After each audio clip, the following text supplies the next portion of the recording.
What's up everyone? In this video I'll show you how to show your archived emails on Gmail. So here I have my Gmail opened, and if you can see here I'm on my primary inbox.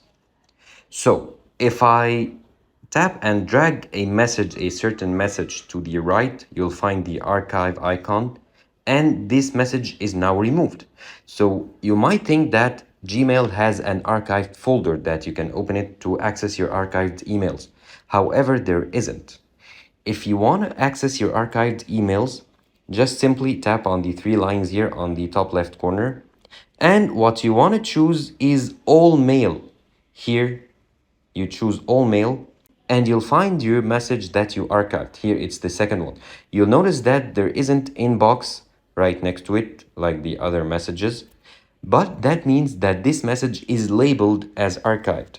You can return it to your inbox or leave it as it is. However, there isn't an archived folder, as confusing as that is. Thank you for watching this video. Subscribe to Online Success and click on the video on the screen for more help.